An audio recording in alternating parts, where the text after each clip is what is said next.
Hey, welcome back to the Here's the Deal channel. I know that this video is going to get mixed reviews because there's a lot of people who still have and are under the impression that we don't have a right to drive, we don't have a right to travel, but that it's a privilege granted by government. And if it's a privilege granted by agents in government, then it's a privilege that can be removed, interrupted, or infringed upon at will. This right here is a perfect example of why we don't want traffic law to be used as a justification to infringe on individual rights, because it's basically part of the propaganda campaign that kind of pickles our minds into believing that we actually have masters and that we're not the masters and directors of our own life. Now, this is a freeze frame of a guy's driver's side window. This guy's name is Marvin Taylor. He's 22 years old. This is Rochester Police, Rochester, New York. And he's going to be cited for obstruction of governmental administration, failure to give appropriate turn signal, and operating a motor vehicle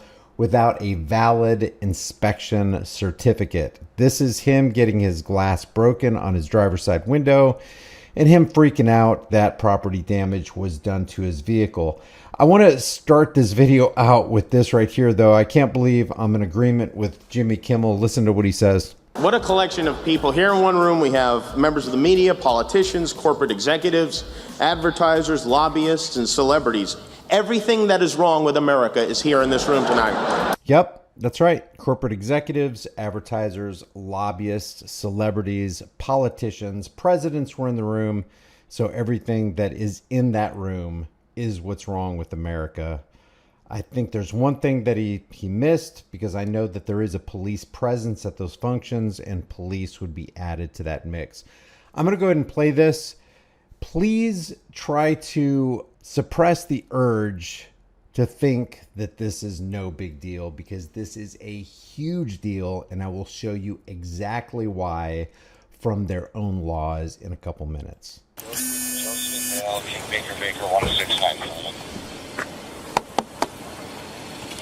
Roll down your back window. Why you got gun out? Roll down your back window. Why is the gun out? Because you weren't pulling over. Roll down your back window I now. didn't see you.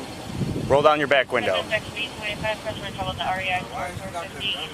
Roll down your back window. You can't see the car. It's way too dark. Just roll the back window down.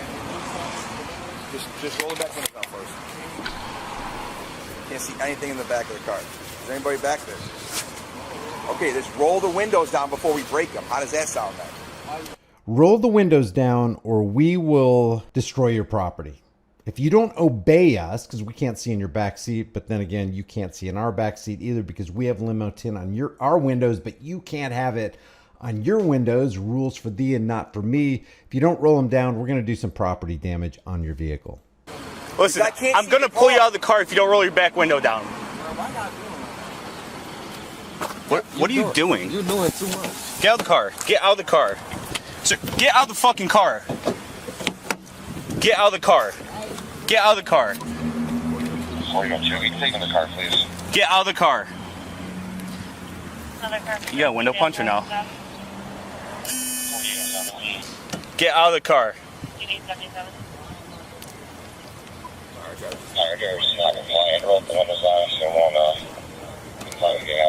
Get out of the car. I'm telling you, get out of the car. What? Because I said so. Get out of the car. Why you want? Because you're not complying with me. Get out of the car right now.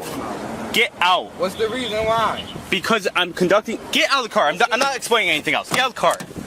Bro, I'm just gonna break the window. Yeah, I don't have to explain. I'm part of the executive class, which is an offshoot of the ruling class. We're the protectors of the rulers, and I don't have to explain anything to you, even though I spend the majority of my life trying to convince the general public that I am a public servant and that I'm answerable to my masters, which would be you. This is no way for a servant to treat a master unless they're not really servants and their actions show that they're clearly not. All right, I'm breaking your window. No, I'm not. I'm breaking your window. Yes, you will. How much you want to bet? How much? I'm gonna break your window, sir. Yeah, you gonna pay for it. Okay. I'm gonna break your window. How much do you want to bet? So he goes back to his cruiser. he gets the device that he's going to use to go back to the vehicle to do property damage to somebody who hasn't committed a crime. Last chance. What's up? Give me another chance. Sir, you need to get out of the car. I'm going to break your window. What is the problem? I'm going to break your window. Get out of the car. I'm going to break your window. What did I do? I'm going to break your window. Get out of the car. Why are you gonna break my Get out of the car. Get There you go. out of the car. There you go. Property damage that takes place. Now, some suggest that maybe this guy made a mistake. Maybe he should have taken the Sandra Doorley approach. Remember that? Sandra drove all the way, completely disregarded the cherries and berries. They lit her up. They're in the same state of New York. The other one's in Rochester. And she drove all the way back to her house and parked her vehicle in her garage. What if this guy right here did the exact same thing as Sandra Doorley? Do you think that he might have been treated a little bit different than dear Sandra here? I think so. And by the way, I'm not suggesting that anybody do what Sandra Doorley did, because we know it's rules for thee and not for me. And we know it's a big club and you and I ain't in it. So we are definitely going to be treated differently than Sandra was treated. Playing around. Get out of the car. What is this? Oh, chill out, bro. Chill out. Why are you doing Get out. Now. Get out of the car. Yo, chill out, bro. Chill. Yo, for what? Now, as I scrub through this, of course, you know the drill. You know what's going to happen. They're going to take him to the ground. They're going to put the cuffs on him. They're going to throw him in the back of the vehicle. A lot of people will look at these cops and what they eventually do. And I'm not going to tell you now. I don't want to spoil it for you. But what they eventually do, the cops are like, wow, they could have done way worse. That's our standard. That's the bar that we've set for ourselves. Well, it could have been a whole lot worse. Oh, look what nice guys the police officers are. Do you know what they could have had him on?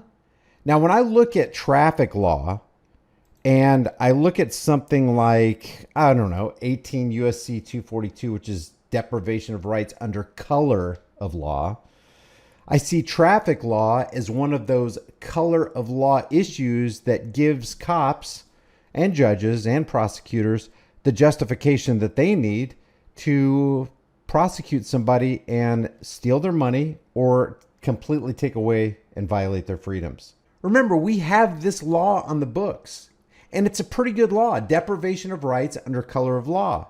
So what it says is whoever under the color of any law. Would that include what they call traffic law, which is really traffic code, but they call it traffic law? So is it appropriate?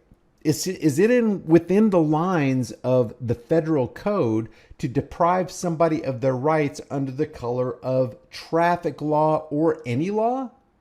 Whoever, under the color of any law, statute, ordinance, regulation, or custom, willfully subjects any person in any state, territory, commonwealth, possession, or district to the deprivation of any rights or privileges shall be subject to fine or prison or a combination of those two, and it says here at the bottom, may be sentenced to death. So we already have this law on the books, 18 USC 242, deprivation of rights under color of law. And it says whoever under the color of any law, including traffic law, deprives any person of any rights, they shall be subject to fine or imprisonment or both, or may be subject to death. Why do people exempt traffic law?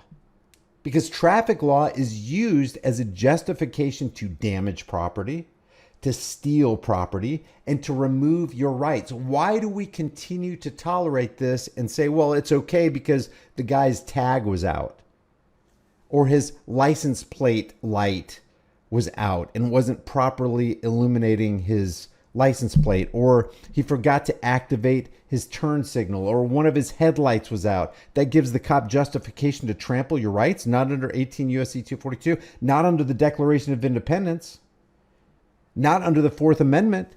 You have the right to be secure in your person, but traffic law makes you insecure in your person.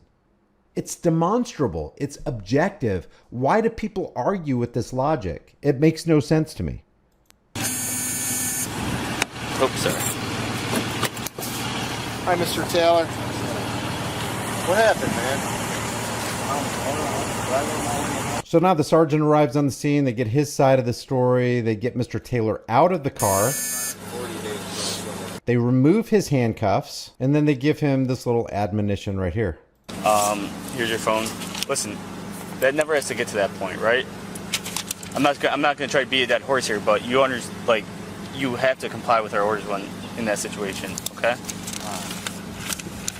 And I mean, practically speaking, under the sun, in the age in which we live, yeah, you probably should do that. Because if you start running from police, then that's fleeing, it's evading, it's eluding, and then you get all these charges slapped on top of you. They deploy all the resources of the state to go after you, and they will go after you because they want you. They want you under their thumb and in their control. But it shouldn't be like this. We know very well that if Mr. Taylor did what Miss Sandra Dorley did, or Mrs. Sandra Dorley, a district attorney in the state of New York, he'd be going away for quite a while. So yeah, under the sun, using wisdom, it's probably best not to flee from the police. It's probably best to maybe cooperate or whatever. But then at what point do you stop cooperating and just stand on your rights? Because you know what that is. That's an affront to cops. When you stand on your rights, they call that obstructing. You're obstructing justice. No, actually, standing on your rights can never be construed, not rightly, as obstructing justice. You are doing the most just thing that you possibly can be doing right then, because you, a man on the land, are standing not only for your rights, but for everybody else who might be in your shoes one day or ever has been in your shoes. An injustice committed against one man anywhere is injustice committed against all men everywhere. Therefore, when any man stands for justice anywhere, he's standing for justice everywhere. Why doesn't this make sense to people who just back the blue no matter what? Why? Because of propaganda, because of the power of indoctrination. That's why. Just keep this copy to remind you. That's all you're going to need. All right, my book back? Yeah. Right on top.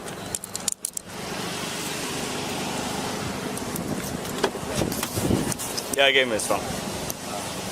And people are like, man, what's the big deal? They let him go. They didn't do him any wrong. Look at all the glass on the ground. They did the guy wrong. They did the guy dirty. First of all, they took away his rights temporarily, and they damaged his property when he didn't commit a crime. Aren't there other criminals out there that you can go after? Couldn't this radicalize somebody who's not a criminal into being a criminal? Probably. I'm not saying that would be right, but I don't blame people, who've done it. It's like, man, you pushed me way too far. This is them going through his vehicle. This is them making him insecure in his property, insecure in his person. You don't have freedom. Do you have life, liberty, and the freedom to pursue happiness, or do you not in America? Do these people get a gold star because they let him go when they could have trumped up a whole bunch of other charges? That's not a standard that I'm willing to submit to. How about you? Leave your thoughts about this for the world and the global thought police in the comments section below. If you haven't done so already, subscribe to this channel. Hit the bell notification icon. Give it a thumbs up. Share it with everybody you know. Don't forget to subscribe to my email list through my website, highimpactflix.com. If you want to support the channel further, grab a shirt, become a channel member. But seriously, guys, fight for your rights. Know what your rights are. Have it down in your very soul and stand on them. Because if we don't stand on them, and the outgrowth of that is exercise them, then one day we'll wake up and we just won't have them. And neither will our children. And we can't let it get to that point. I'll see you guys in the next video.